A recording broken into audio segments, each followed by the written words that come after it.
Bom dia a todos. Vamos aí dar continuidade ao nosso curso a respeito, das disposições pertinentes ao tabelionato de protesto.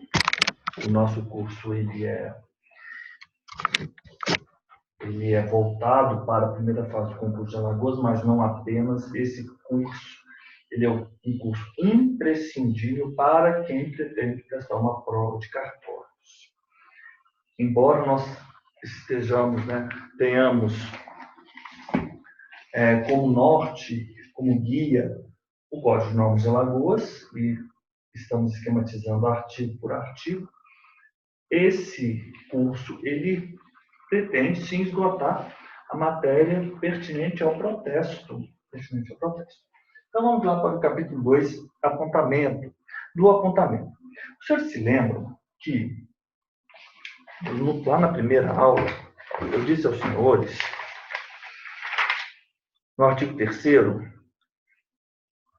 o que competia privativamente ao tabelião de protesto, e que não deveríamos decorar isso, mas essas atribuições, mas sim deveríamos pensar numa linha do tempo. Então, vamos pensar numa linha do tempo. Então, nós temos um apresentante que apresenta um TOD.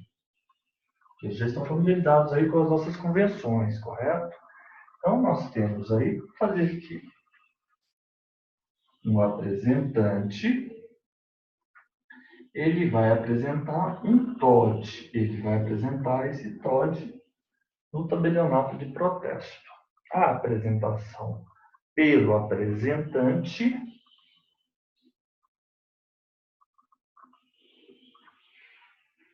ensejará a prática de um determinado ato. Em seguida, pelo oficial, qual é esse ato? O protocolo, ou melhor dizendo, o apontamento no protocolo, ou melhor, consignação no protocolo. Vamos evitar a palavra registro no protocolo.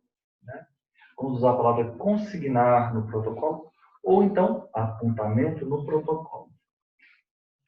Ele vai promover o apontamento.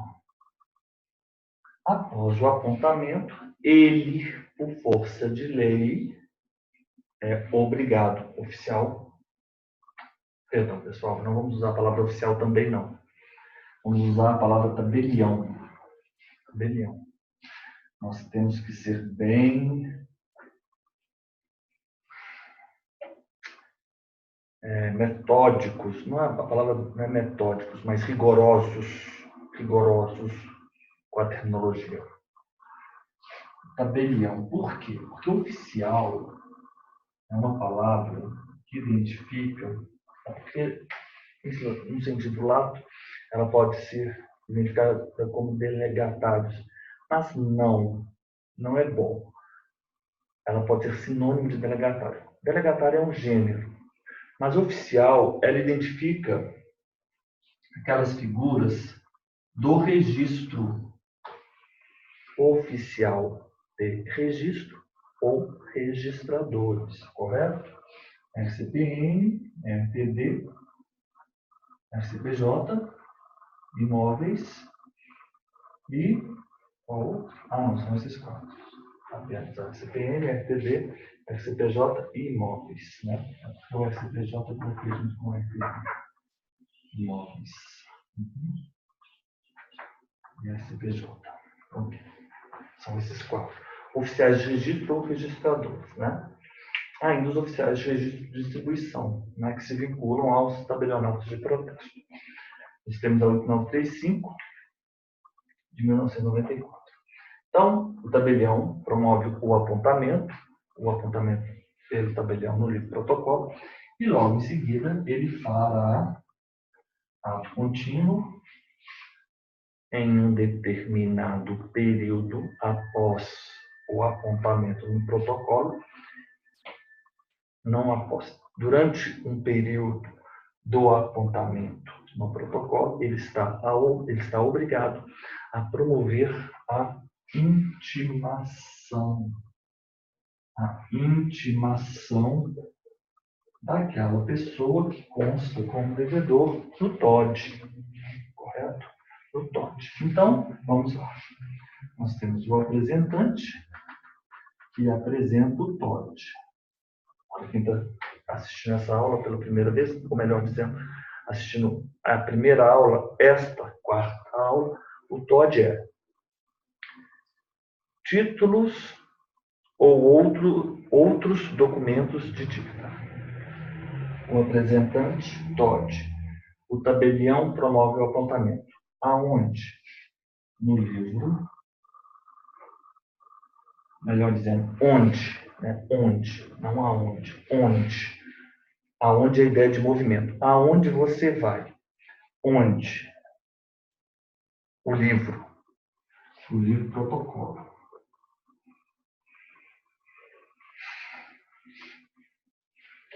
Agora, estou aqui considerando o artigo 3º da 9492 de 1997, com as nossas disposições do artigo 23. Agora vamos aí para o artigo 23 do Código de Normas de Alagoas, né? Os senhores vão estudar o Código de Normas de Alagoas, as senhores também estão estudando aí para as provas de São Paulo e para as outras provas de cartório. Os documentos apresentados para protesto deverão ser apontados no livro protocolo. Apresentado o TOD, o tabelião promove o apontamento no livro protocolo. Então, todos os documentos, o TOD, ele fará um apontamento no protocolo, correto? No protocolo. Os documentos, né, os títulos apontados no livro protocolo. Em qual prazo? Em qual prazo? O Código de Normas e também a Lei 9492, ele fala 24 horas. Mas nós sabemos que isso é automático. Automático não, imediato. Em 24 horas. A disposição pertinente na 9492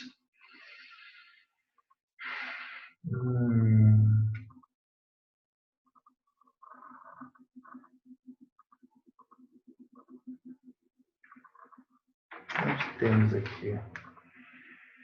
Os títulos e documentos destinados a protesto somente estarão sujeitos à prévia distribuição, onde houver mais de um tabelionato de protesto. Onde houver mais de uma, a distribuição será feita por um serviço instalado e mantido pelos próprios tabelionatos, salvo distribuidor organizado antes da lei. Os títulos e documentos serão recepcionados e distribuídos e entregues na mesma data. Recepcionados, distribuídos e entregues. Se lembram, no final da nossa aula terceira, nós falamos sobre isso. Obedecendo os critérios de qualidade e quantidade.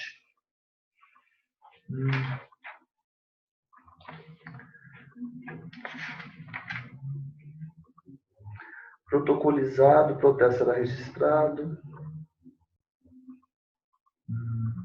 O protesto será registrado dentro de 3 dias úteis, diz o artigo 12. A Lei 9492, se não me engano, ela falava em 24 horas também. Então, vou fazer a pesquisa aqui. Lei 9492.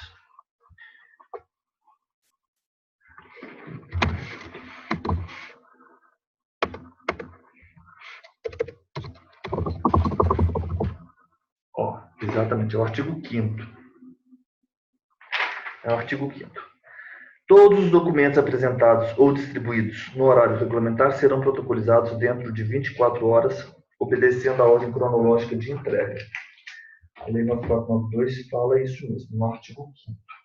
Então, o artigo 23 corresponde ao artigo 5º da Lei 9492. Ok. Todos os documentos apresentados para protesto deverão ser apontados no livro protocolo. Então, todos os TOD serão apontados no livro protocolo no prazo de 24 horas, obedecida a ordem cronológica de entrega. Então, ordem cronológica sempre obedecida. ordem cronológica deve se obedecer. Ok. O apontamento mediante gravação de dados, dos dados do documento, diretamente por processo eletrônico, dispensa a existência do livre protocolo e independe de autorização. Então, quando o apontamento consistir, se o apontamento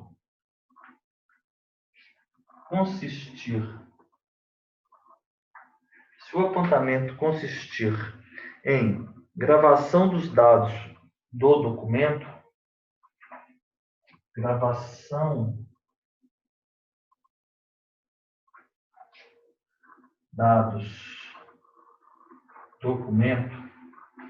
em meio por processo eletrônico,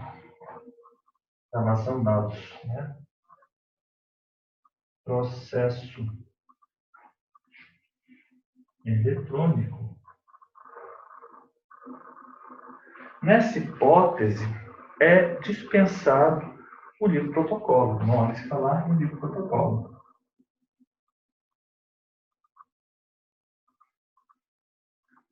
Não há de se falar em livre protocolo, também não há de se falar em autorização. Independe autorização. Ok, então não há livre protocolo, não há. Este é o parágrafo único.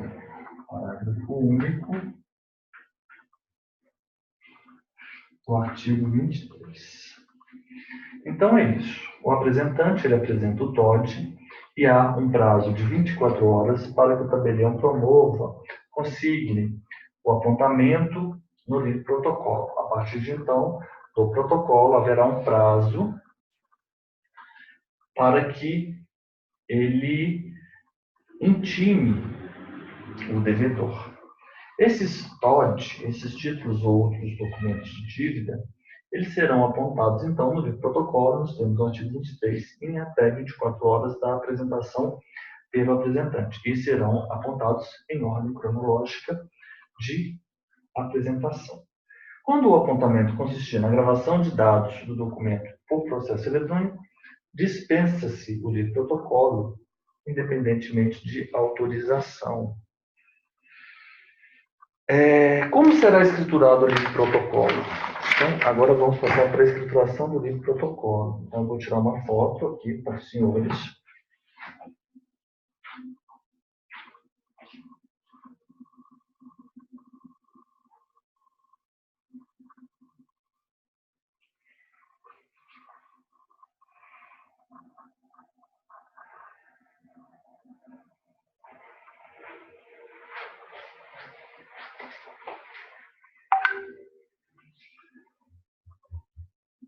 Escrituração do livro protocolo. Como ele será escriturado?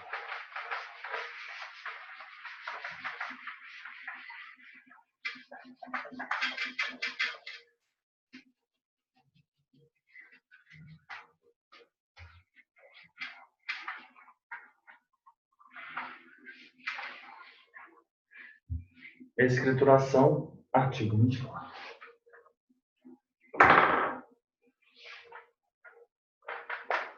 Artigo 24. Escrituração, livro,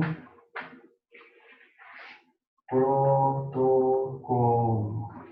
Como será feito? Processo manual. O processo manual, mecânico, processo manual mecânico, eletrônico,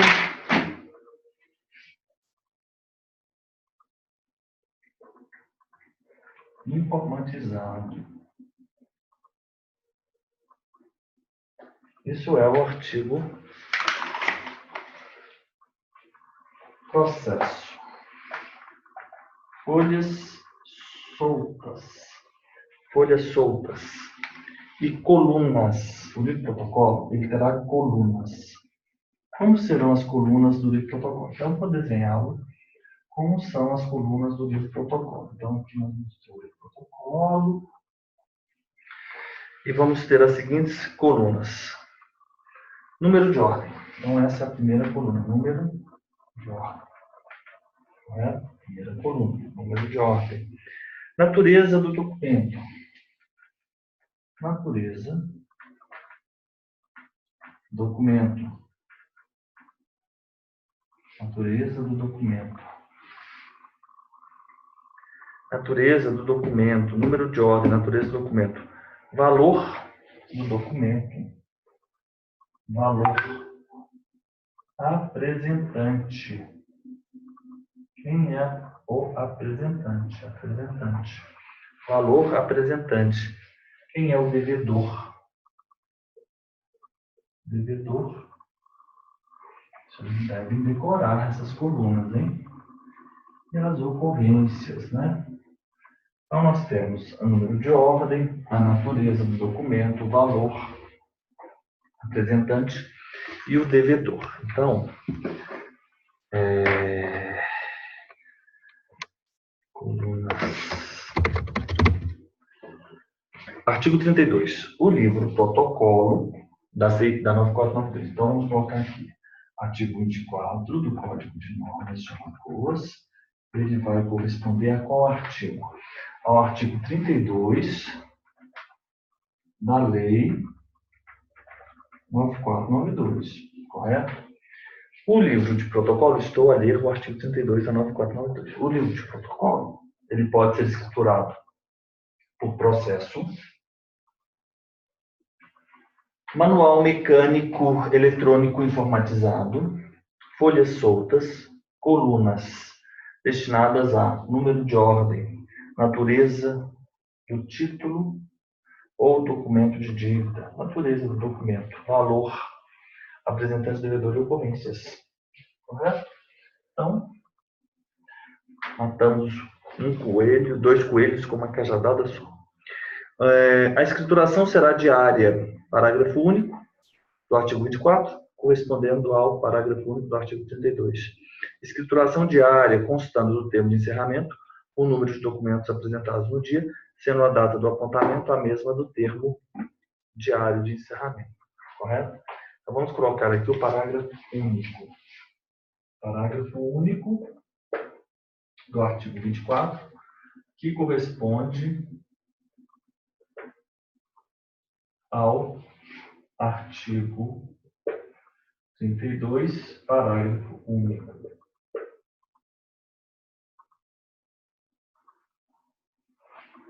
Escrituração diária. Como será a escrituração do protocolo? Todo dia você vai escriturar o protocolo. Nessa escrituração diária, você vai constar do termo de encerramento o quê? Termo de encerramento. No termo de encerramento, você vai constar número de documentos apresentados no dia. Número docs apresentados. Termo de encerramento, número dos docs apresentados, sendo a data do apontamento a mesma do termo diário de encerramento. Então, a data apontamento igual data do termo de encerramento. Porque os senhores observaram que nós não temos uma data, né? Uma coluna data. A escrituração, então, ela vai ser diária no livro protocolo. Como será a escrituração no livro protocolo? Diária. E o termo de encerramento? Você obrigatoriamente informa o número de documentos que foram apresentados e você considera a data do apontamento, a data dos apontamentos dos documentos apresentados como sendo a data do termo de encerramento. Ok. Então, nós temos aí os artigos pertinentes ao apontamento, né? Serão averbados no livro protocolo a data e a forma de cumprimento da intimação, assim como a data do pagamento, da situação judicial, do protesto, da devolução ou do protesto do documento, né?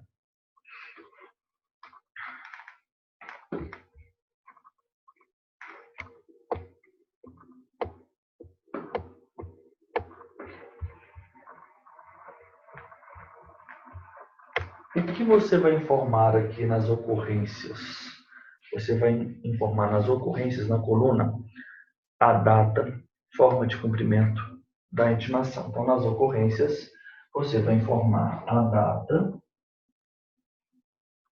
data e mais o que? Forma de cumprimento da intimação. Forma, cumprimento, intimação. Ele fala, este aí é o artigo 25, ele diz averbados no protocolo, né? Na coluna ocorrências, averbados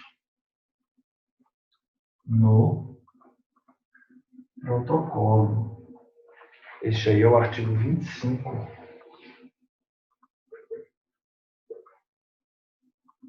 Artigo 25. Serão averbados no protocolo a data e forma de cumprimento da intimação, bem como data de pagamento, sustação judicial, devolução ou do protesto, bem como ainda, né? A data do pagamento, da sustação judicial, protesto, da devolução ou do protesto. Correto? Ok, então aqui é o artigo 25. Então, vamos tirar uma foto.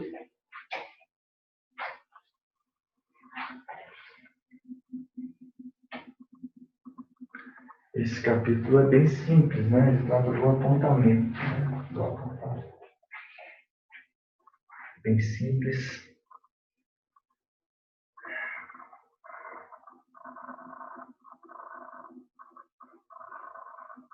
Ok.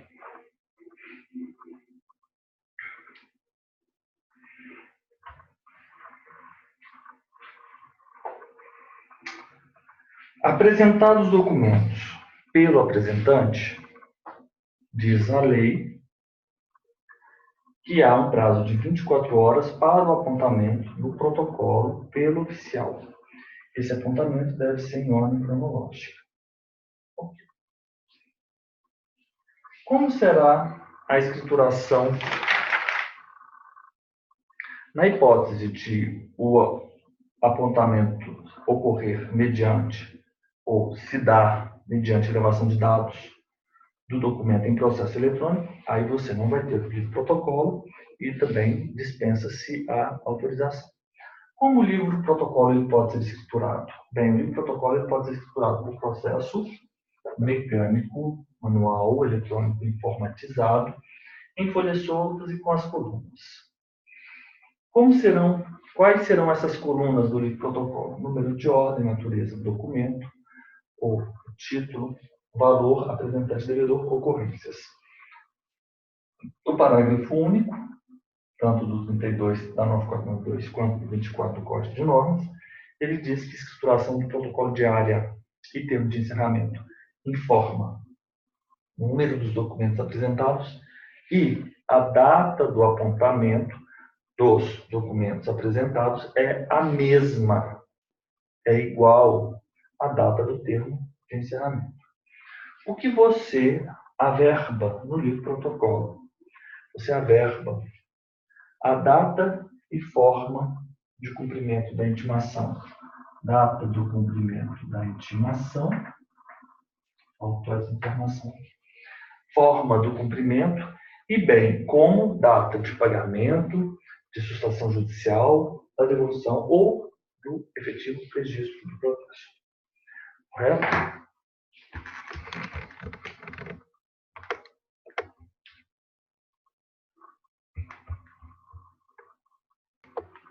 Agora vamos continuar com o próximo capítulo.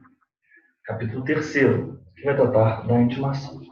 Então, os senhores observaram que, nos termos da lei, foi apresentado um TOD, pelo apresentante, há um prazo de 24 horas para que se promova a consignação, o apontamento no protocolo e, após este apontamento no protocolo, nas 24 horas que se seguirem ao apontamento, o tabelionato expede intimação ao devedor. Então, nós vamos usar aqui o apontamento e, no prazo de 24 horas, haverá expedição da intimação ao devedor.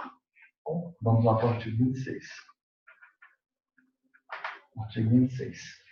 Nós temos o apontamento, então, no protocolo, e neste período de 24 horas após o apontamento, será expedida a intimação ao devedor.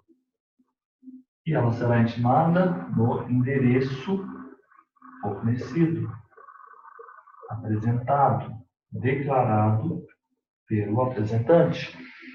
Correto? Quem é o devedor? Isso é muito importante, que é muito na prova. O devedor. O devedor, quem são os devedores?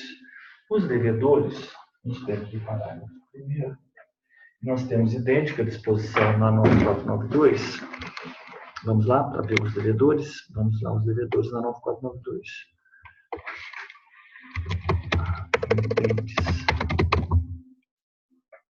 Parágrafo 4º, que é o parágrafo 4º do artigo 21.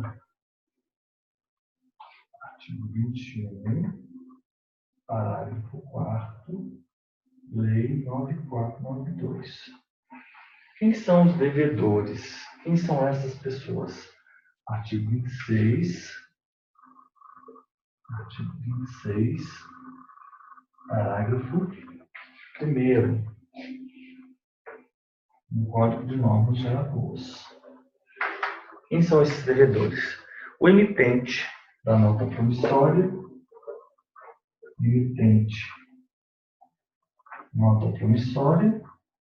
cheque. O emitente da nota promissória e do cheque. O sacado na letra de câmbio, na duplicata.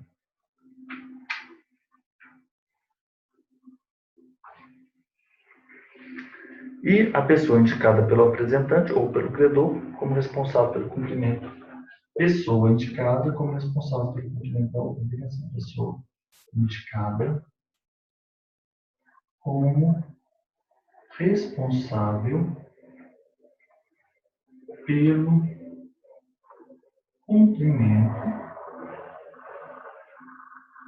da obrigação. Correto? Então é isso. Nós temos o capítulo 3. Da intimação, que deverá ocorrer em 24 horas do apontamento. Essa intimação será a intimação do devedor. Onde? Endereço fornecido pelo apresentante. Mas quem são os devedores? Os emitentes da nota promissória do cheque. Emitir a nota promissória. Prometo pagar, eu sou o devedor. O sacado na letra de câmbio ou duplicata. E a pessoa indicada pelo credor ou apresentante como responsável pelo adimplemento, pelo cumprimento da obrigação. Ok. E se houver mais de um devedor? Qual é a solução legal? Tratado no parágrafo 2º. Mais de um devedor, a intimação a qualquer deles autoriza o protesto do documento de responsabilidade solidária. Então, havendo mais de um devedor,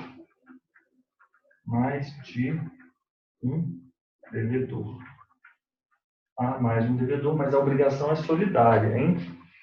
A intimação a qualquer deles autoriza o protesto. E você tem que considerar também que também a obrigação é solidária. Obrigação é solidária. Mais de um, sendo solidária, a intimação a um, a qualquer deles, autoriza o protesto. Qualquer deles autoriza protesto. Tudo bem. Muito bem. Parágrafo 2º. Agora, o que deve conter a intimação? A intimação tratada no artigo 27. Artigo 27. Intimação. O que consta na intimação? Vamos ver os elementos da intimação. Endereço, nome e endereço do tabelionato. Então, intimação. Elementos. Nome, endereço, tanto do devedor quanto do tabelionato. Ok. Nome e endereço do devedor quanto do tabelionato. Elementos de identificação do documento. Vamos colocar identificação do TOD? Identificação do TOD. Ótimo. O que mais ainda? Vocês se lembram da coluna? Da coluna do livro protocolo? Qual era o número? Número de ordem. É o número ordem no protocolo. Se lembra na coluna, tem que pensar naquela coluna. Depois daquela coluna, né, do número de ordem, nós vamos ter natureza, né? Mas a natureza, ela está aqui na identificação do TOD. Natureza, valor. Temos valor aqui, valor a ser pago. Valor a ser pago. Perfeito. Valor a ser pago. Forma de realização do pagamento. Como deve ser feito a forma de realização do pagamento?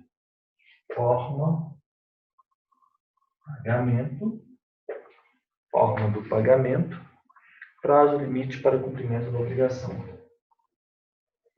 Prazo, limite, cumprimento, obrigação. Ok. Então é isso que nós temos aí na nossa intimação. A forma de pagamento, os elementos da obrigação que deve conter a intimação. Então, você vai ter o nome do tabelionato, endereço do tabelionato, nome do devedor, a identificação do TOD, claro, obviamente, valor, número de ordem do protocolo, valor, forma de pagamento, prazo limite para cumprimento da obrigação. Além dos requisitos acima, a intimação deve conter a assinatura do responsável pelo tabelionato, caso emitida por processo não informatizado. Parágrafo único. Vamos colocar assim. Processo de emissão da intimação. O processo não informatizado. Não informatizado. Processo não informatizado. A assinatura do responsável pelo tabelionato. Assinatura responsável tabelionato. Então é isso. Então os senhores vão, após o apontamento do protocolo, ter um prazo de 24 horas para não ter o prazo. Dentro do prazo de 24 horas, os senhores promoverão uma intimação ao devedor no endereço fornecido pelo apresentante. E quem é o devedor? Remitente sacado, pessoa indicada. Se houver mais de um devedor, é obrigação consolidária. A intimação a qualquer um deles autoriza o protesto. Quais são os elementos da intimação? Nome, endereço, tabelionato do devedor, identificação do TOD, número de ordem do protocolo, valor a ser pago, forma de pagamento, prazo limite para cumprimento da obrigação. E se a expedição da intimação ocorrer por processo não informatizado, é indispensável a assinatura do responsável pelo tabelionato. Agora, vamos tirar uma foto e vamos tratar do artigo 28.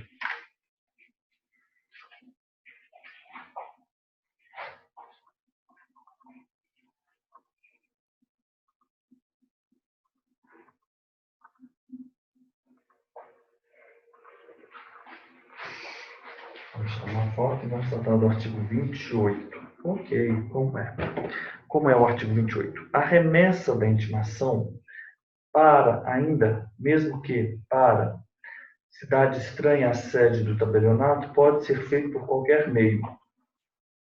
Então, aqui agora vamos tratar da remessa da intimação. Então, eu lavrei a intimação, agora eu vou remeter a intimação.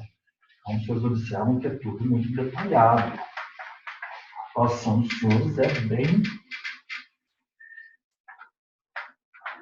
evidenciada em lei, correto?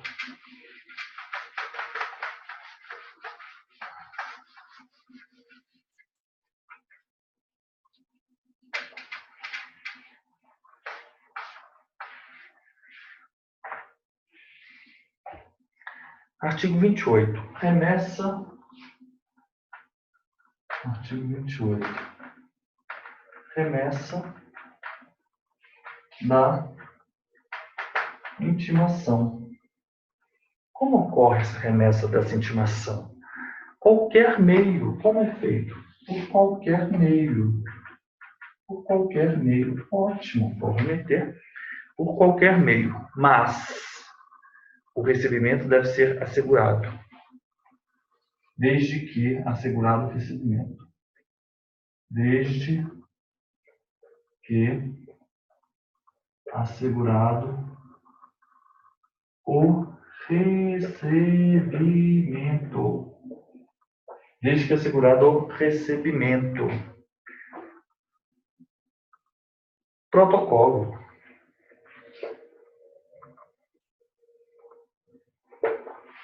Ainda, AR, documento equivalente. Documento equivalente. Quando se dispensa a remessa da intimação? Remessa,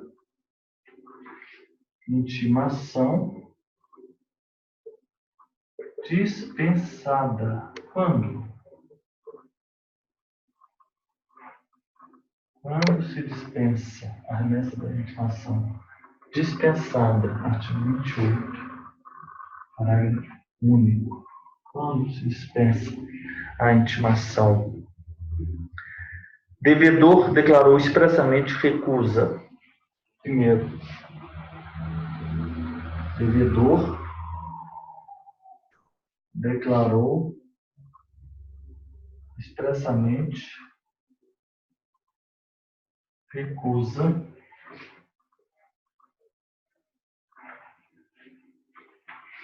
recusa ao aceite ou pagamento. Aceite, pagamento. B. O devedor seja objeto de concurso de credores ou falência. Devedor submetido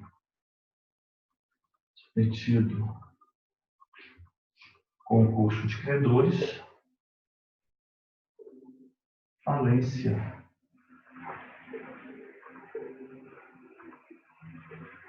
C. O apresentante tenha solicitado expressamente o protesto por edital. Apresentante, protesto por edital. D.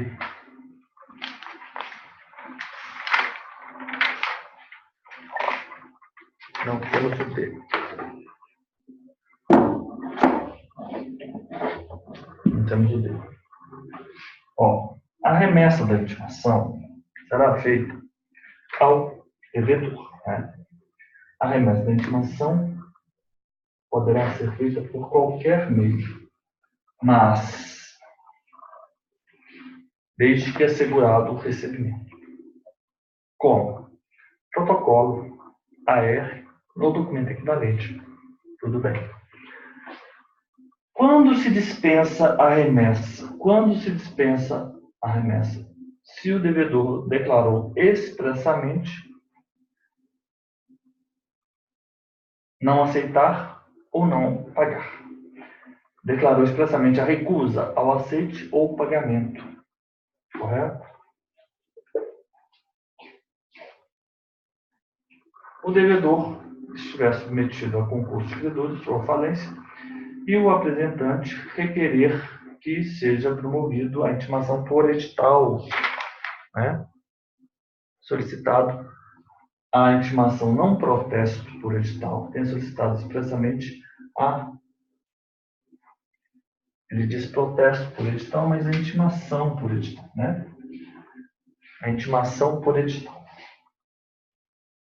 Intimação por edital, porque ele desconhece o paradeiro daquele devedor.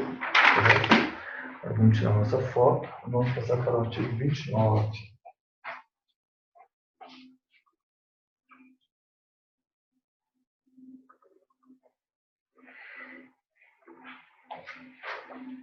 Artigo 29. 28, artigo 29. Nós, então, vamos remeter a intimação nessas situações desta maneira e não a faremos nestas situações. Ok, tudo bem. Tudo bem. Quando é considerada cumprida a intimação? É a pergunta que eu lhes faço. A intimação será considerada cumprida e a resposta nos é trazida pelo artigo 29, quando se comprova a entrega no endereço fornecido. Artigo 29, nós temos, então, o cumprimento de intimação. Quando se considera cumprida a intimação? Quando se considera cumprida a intimação. Quando se considera cumprida a intimação? Quando comprovada a entrega no domicílio do devedor. Melhor dizendo, no endereço fornecido pelo apresentante. Quando comprovada a entrega, quando comprovada entrega no endereço fornecido. Ok. Pelo apresentante. Então, isso é o artigo 29. A intimação poderá ser entregue ao destinatário em qualquer lugar, dia ou hora, salvo expressa determinação do juiz corregedor permanente, que, mediante portaria, considerando as peculiaridades da comarca, estabeleça o horário certo para o cumprimento da intimação. Parágrafo 1º. Intimação entregue. Quando a intimação poderá ser entregue? Ao destinatário.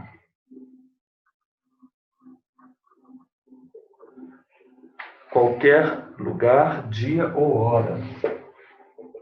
Qualquer lugar, dia, hora. Qualquer lugar, dia ou hora. Salvo manifestação ou ordem, salvo expressa determinação do juiz corregedor, o juiz corregedor permanente. O juiz corregedor. Eu vou usar a mesma sigla que eu utilizava quando eu ministrei o curso do Paraná. Juiz corregedor permanente. Vamos escrever aqui melhor. Salvo determinação do juiz corregedor permanente. Do juiz corregedor permanente. Mediante portaria. Ok. Ok, perfeito. Em que ele estabelece o horário certo para o cumprimento. Em que estabelece horário certo para cumprimento. Para cumprimento da intimação. A intimação do protesto para requerimento da falência da empresa devedora, parágrafo 2º. Parágrafo 2º. Intimação do protesto. A intimação, na hipótese de falência, intimação para requerimento de falência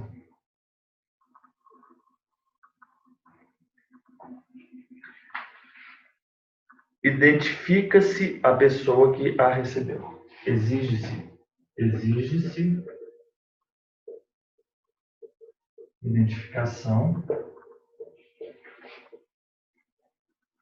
da pessoa que a recebeu.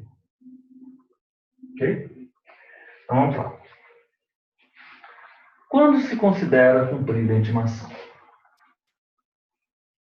Quando comprovada a entrega no endereço informado fornecido pelo apresentante. Endereço fornecido apresentante. Ok, tudo bem. E quando a intimação será entregue? A intimação poderá ser entregue. Não bem quando, né? A intimação diz. A intimação será entregue ao destinatário. Poderá ser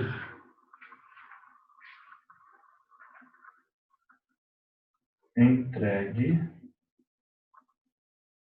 ao destinatário. Qualquer lugar, dia e hora. Salvo determinação do juiz corregedor permanente, por portaria. Nessa hipótese, ele determina e estabelece o horário certo para cumprimento da intimação. Quando se considera cumprida? Incumprida? Quando cumprida? Quando entregue.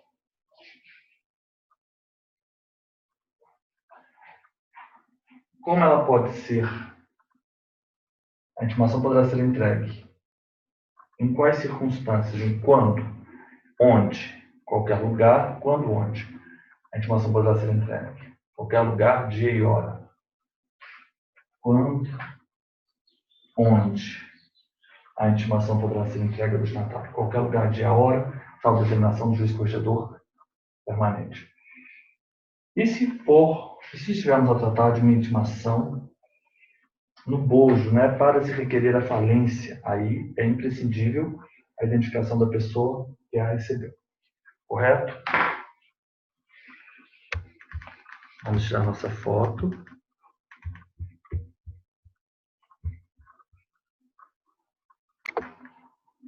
Agora, nós temos no artigo 30 as hipóteses em que se permite, ou as circunstâncias que autorizam a intimação pelo edital. Quando a intimação por edital pode ser feita? Então, vamos lá. Artigo 30. Nós temos intimação por edital. Quando ocorre a intimação por edital? Primeira hipótese, primeira circunstância. Quando for desconhecido o devedor, ou então for desconhecido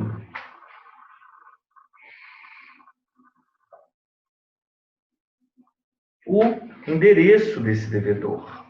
O endereço, o paradeiro do devedor. O endereço do devedor. Então, a intimação pode ser feita em qualquer caso, se o devedor for desconhecido e se for desconhecido o endereço do devedor. B.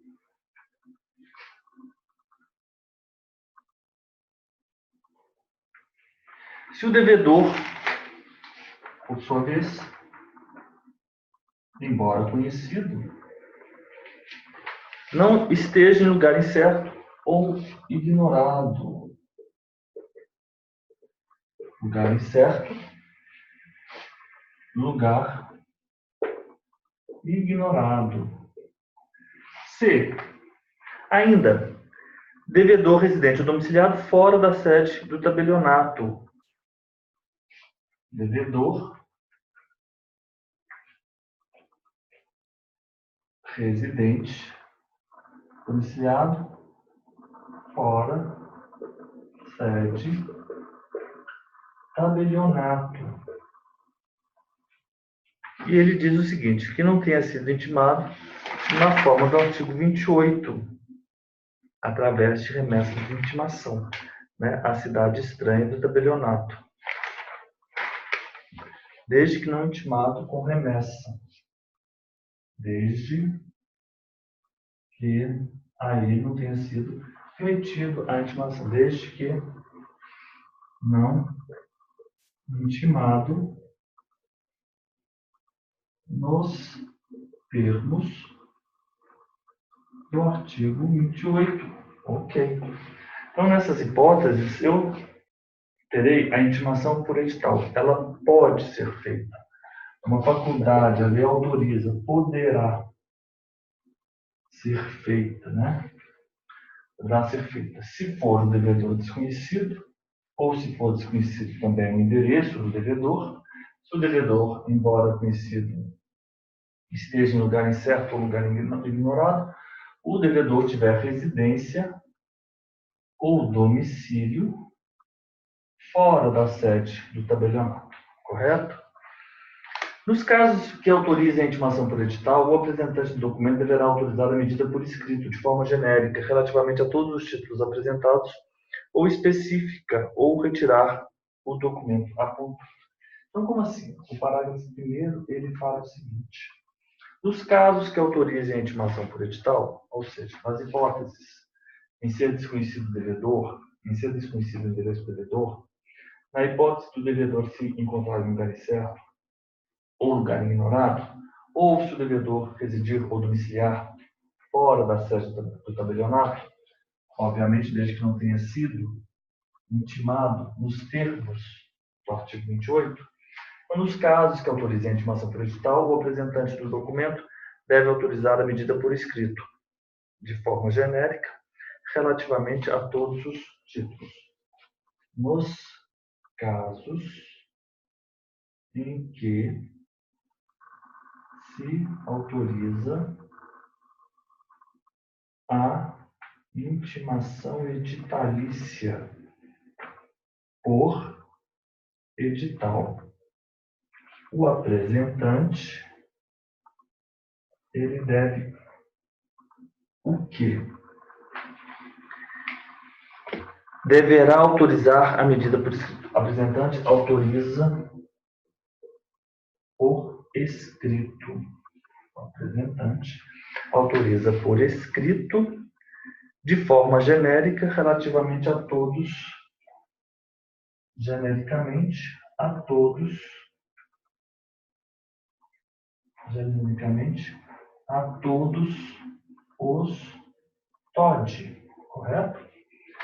Genericamente a todos os TOD, ou específica, genericamente ou específica, a um TOD, correto? Ou retirar o documento apontado, ou retirar o documento apontado.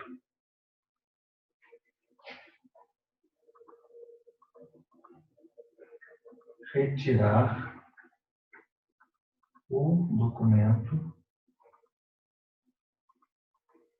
apontado. Então, nós temos essa situação. Nos casos em que se autoriza a intimação por edital, o apresentante autoriza por escrito, de forma genérica, referente a todos, ou específica, a um TOD. Ou então, ele retira o documento apontado. Retirar o documento apontado. Retirar o documento apontado. Certo? Então é isso, retirar o documento apontado. Ou retirar o documento apontado, temos que pensar um pouco sobre essa frase, ou retirar o documento apontado. Nos casos em que se autoriza a intimação por edital, ele autoriza por escrito, geneticamente ou de forma específica. Tudo bem. Artigo 30. Vamos deixar aqui como interrogação. Vou marcar, inclusive, porque tenho que pensar um pouco sobre o que significa isso. Ou retirar o documento apontado. Ou retirar o documento apontado. Vamos deixar aqui de stand-by. Parágrafo 2º. O edital será fixado no tabelionato e publicado na imprensa local. Então, parágrafo 2º. Edital. Tabelionato. Publicado na imprensa local. Publicado na imprensa local. Publicado na imprensa local. Perfeito. Publicado na imprensa local. Então, vamos tirar uma foto.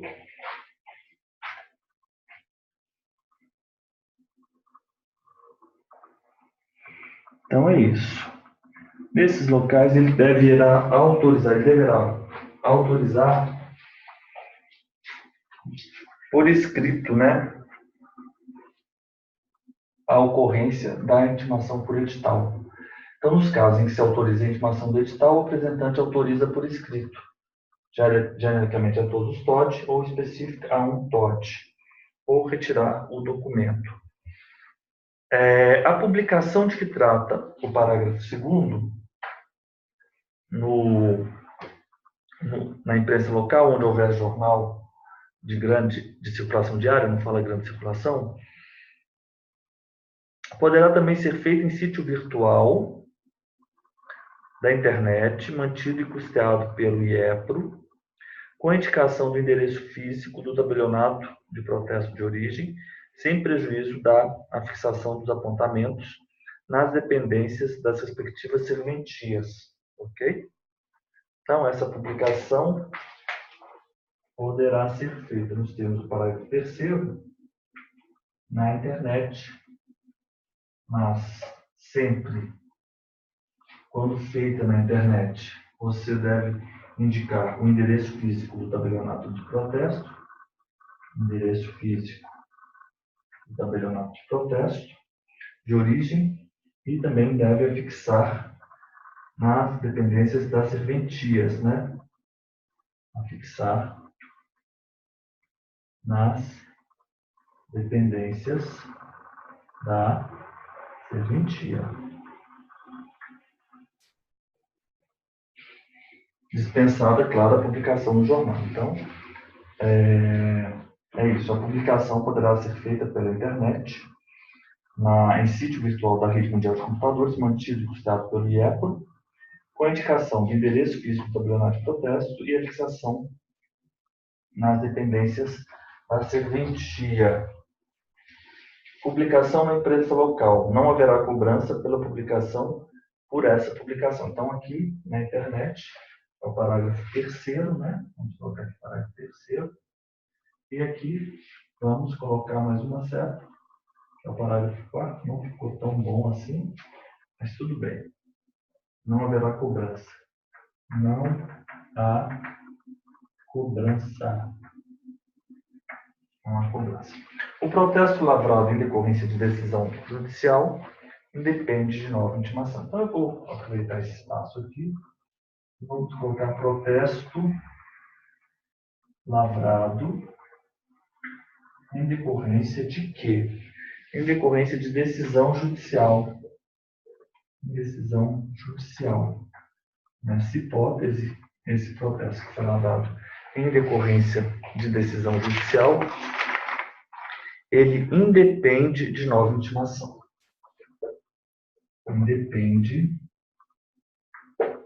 de nova intimação.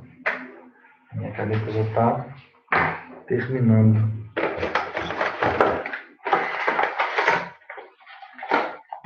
Então vamos lá, vamos ver se a intimação, essa aqui está boa. Ixi, essa tá péssima.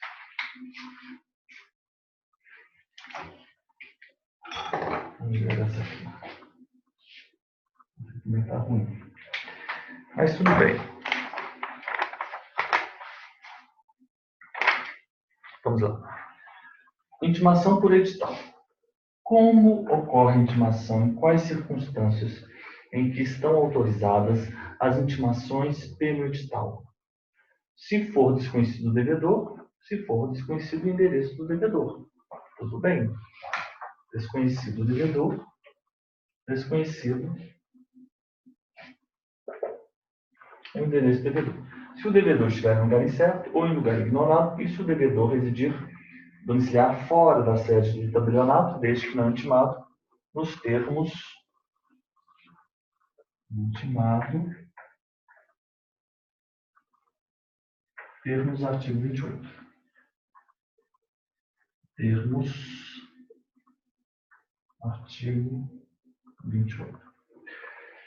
O parágrafo 1º, ele diz o seguinte: nas hipóteses em que se autoriza a intimação por edital,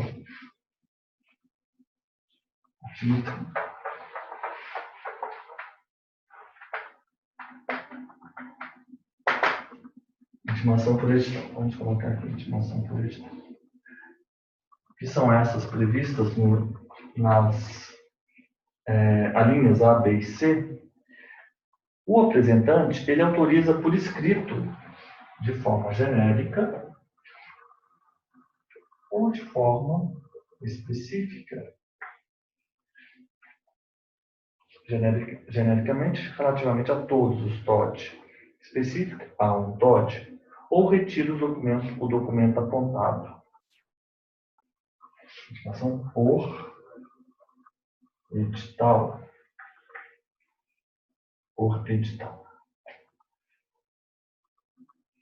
Aí nós temos que pensar o que significa retirar o documento apontado. E não promover a intimação, não promove a intimação, enfim, temos que pensar um pouco sobre isso. O edital, ele deve ser afixado na sede do tabelionato ou publicado em imprensa local. Tudo bem, publicado na imprensa local. Em jornal de circulação diária.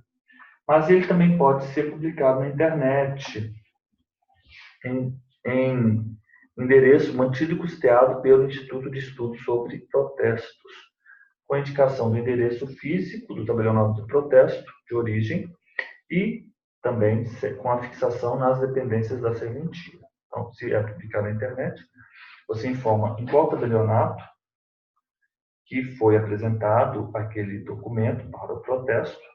Também ele vai ser fixado nas dependências da serventia de origem, né, sem prejuízo. Nessa hipótese do parágrafo 3º, não há cobrança de emolumentos para a publicação, pela publicação, correto? Pela publicação. Agora, vamos tratar do capítulo 4º.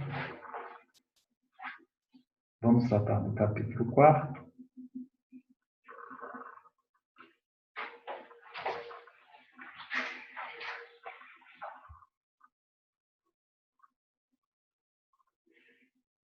Vamos tratar do capítulo 4º, que fala da desistência e da sustação do protesto.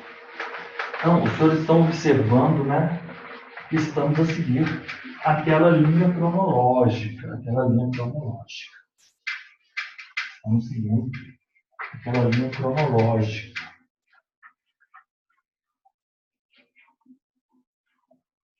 Prevista no artigo 3º da 9492. Foi apresentado um TOD pelo apresentante. Em 24 horas, dentro de 24 horas, deve ser feito o apontamento no protocolo. Feito o apontamento no protocolo, abre-se, tem-se o prazo de 24 horas para promover a intimação, que pode ser por qualquer meio, desde que comprove o recebimento no endereço informado pelo apresentante. Mediante um protocolo, ou uma R, ou outro meio idôneo. Acontece, em determinadas circunstâncias, não ser possível essa intimação dessa forma. Então, permite-se a intimação por edital. Em quais circunstâncias? Ele é desconhecido, o lugar dele é desconhecido, o devedor é desconhecido, ou então ele é conhecido, mas ele está em lugar incerto ou ignorado, ou então ele está fora da sede do tabelionato e não foi promovida a intimação na forma prevista do artigo 28, que é essa, né, remessa à cidade estranha, né, desde que feito, assegurado e comprovado por protocolo, né, aviso de recebimento, documento equivalente. Então, a remessa da intimação, ela pode ser feita por qualquer meio, né, desde que, inclusive para outra cidade. Fica dispensado naquelas situações. Ele recusou o aceite ao pagamento de forma expressa, concurso de credores ou falência, e o apresentante solicitou o protesto, melhor a intimação por edital, né? Então, nós temos essa situação da intimação de uma forma ou a intimação pelo edital. Antes de se promover com a intimação, antes de se promover a notatura e o registro do protesto, pode ocorrer, então, vamos colocar aqui como marco temporal a lavratura e o registro do protesto. Pode ocorrer a desistência. A desistência por quem? Pelo credor, né? A desistência pelo credor. A desistência pelo credor. Então, nós vamos ter aqui um marco temporal, que é a apresentação. Esse lapso temporal da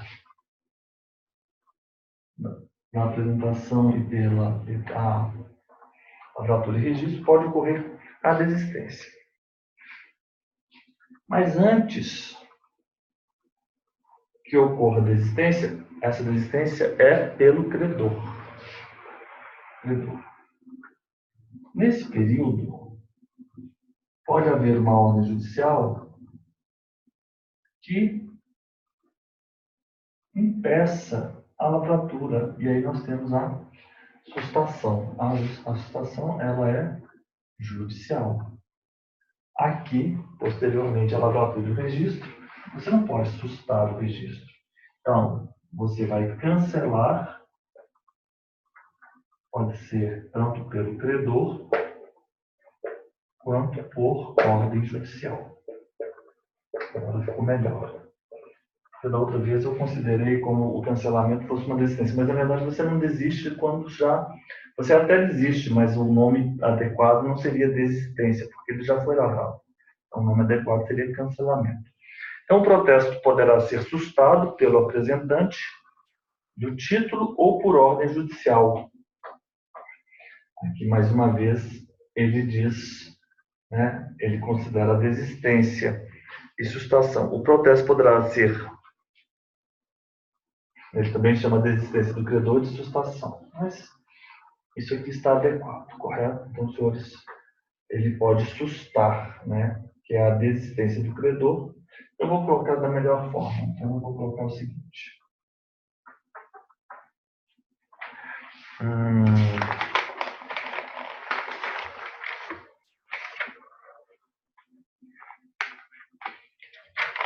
Vamos colocar o seguinte. Qual é o nome da sustação pelo credor? Deixa eu tentar chamar a caneta um pouco melhor. Vou quebrar o galho, porque essa aqui é a pontinha bem fina. Mas eu acho que a gente consegue quebrar o galho até o finalzinho dessa aula. Eu comprei ontem vários, mas ela não é econômica, mas, enfim, de fato, porque nós estamos fazendo bastante, né? A sustação, mas não é para ser econômico mesmo, né? Vamos utilizar ele sempre. Da apresentação à lavratura, pode haver a sustação pelo credor, ou então pode haver a sustação judicial. A sustação pelo credor, os senhores concordam que é a desistência? Desistência? É a desistência. Correto? Por isso que o capítulo 4 trata da desistência e situação de protesto. Então, nós vamos utilizar as expressões tratadas pelo Código de Normas. Posteriormente, vai haver o cancelamento. Cancelamento pelo credor por ordem judicial.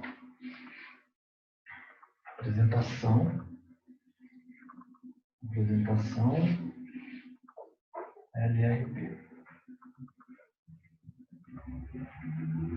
Ok. Então, é esse o quadro aqui do nosso capítulo 4, que eu deveria ter colocado aqui, mas eu vou colocar aqui. Capítulo 4, que vai tratar, não está muito bem, vamos tentar esse outro. Capítulo 4, desistência e sustação. Nossa, todas não estão bons. Desistência e sustação. Mas vamos... Nenhuma delas, hein? Que pena. Minhas canetas. Essa já era. Vamos ver essa aqui. Essa aqui é a que está um pouco melhor. Desistência e sustação. Desistência e sustação. Então é isso. O capítulo 4 trata da desistência e sustação. O protesto. Ele pode ser sustentado pelo credor. Vamos nomear essa situação de desistência quando por ordem judicial. Após a lavratura do registro e do protesto, haverá o cancelamento, que pode ser feito pelo credor, como por ordem judicial. Não serão concedidas sustações prévias e genéricas por impossibilidade material de seu cumprimento. Então, vamos colocar aqui.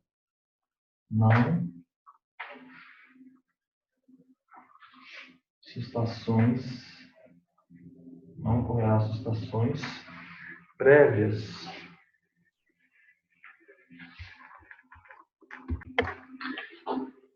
Agora melhoramos aqui. Da apresentação à lavratura e o registro do protesto, podem ocorrer a sustação pelo credor, nós vamos nomear essa hipótese de desistência, ou a sustação judicial. Após a lavratura, o que ocorre é o cancelamento pelo credor, então por ordem judicial. Estamos aqui a tratar do capítulo 4º, correto? Capítulo 4º, que trata da desistência e sustação. O artigo 33, ele vai dizer que não há sustação, não são concedidas sustações prévias genéricas de protesto, por impossibilidade material de seu cumprimento. O título cujo protesto tenha sido sustentado judicialmente, então, na hipótese de sustação judicial, esse artigo 34, o título nessas hipóteses permanece nos termos da alínea A no tabelionato à disposição do juízo competente. Então, o título permanece no tabelionato de protesto à disposição do juízo. Correto? Letra B. Somente pode ser pago, protestado ou retirado. Pago, protestado, retirado por autorização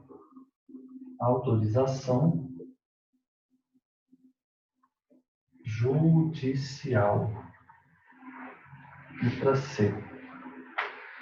Será encaminhado ao juízo respectivo quando haja dúvida sobre a quem o entregar ou não tenha sido retirado pela parte autorizada no prazo de 30 dias. Encaminhado ao juízo, a hipótese de dúvida, ao juízo, ela será encaminhada ao juízo. Em duas situações. A respeito de dúvida, a quem entregar, ou não tendo sido retirado pela parte. Em 30 dias.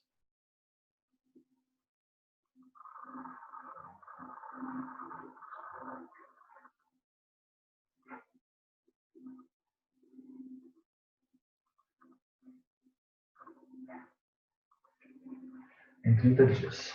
Então é isso.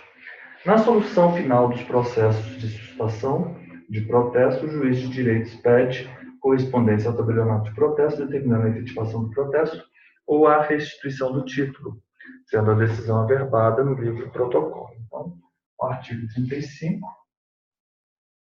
é a solução final. Solução do juízo. Solução final nessas circunstâncias. No processo de sustação, o juiz expede correspondência. Então, o juiz expede ao tabelionato de protesto uma correspondência e determina a efetivação do protesto. Efetivação do protesto. Ou então, na outra hipótese, a restituição do título. Restituição do título. E sempre a decisão averbada no livro protocolo. E a averbação da decisão no livro protocolo. Ele encaminha correspondência. Correspondência, a averbação do protocolo. Então, vamos colocar a averbação do protocolo. Então, é isso. Então, a sustação ela pode ser pelo credor, nós vamos nomear essa hipótese de desistência, ou a sustação pode ser pelo juiz. E aí nós temos a decisão judicial. Porque, afinal de contas, estamos tratando no capítulo 4 da desistência e sustação, né? Desistência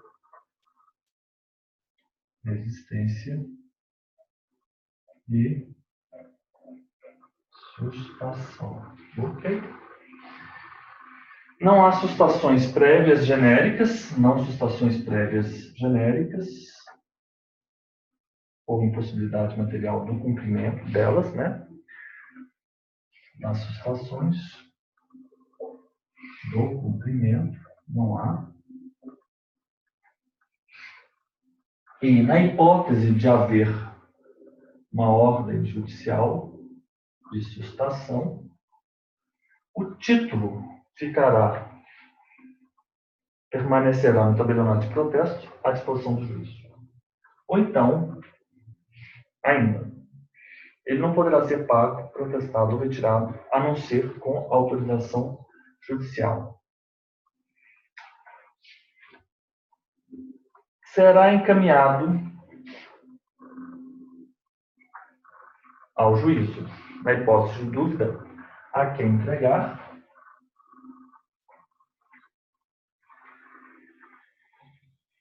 ou então, se tiver sido determinado a quem o entregar, a quem deverá ser entregue o título, ele não tenha sido retirado pela parte em 30 dias. Por fim, o artigo 35 vai dizer que, nessas hipóteses, né, de solução final pelo juízo, nessas situações de sustação de protesto, o juiz vai encaminhar uma correspondência ao tabelionato de protesto dizendo efetiva-se o protesto ou então restitui-se o título, né, ou restitui-se do título. E essa decisão vai ser averbada no livro protocolo. Então, encerramos a nossa aula de hoje e agradeço aí pela presença dos senhores e continuamos a partir da próxima aula, no capítulo 5. Então, muito obrigado e até mais.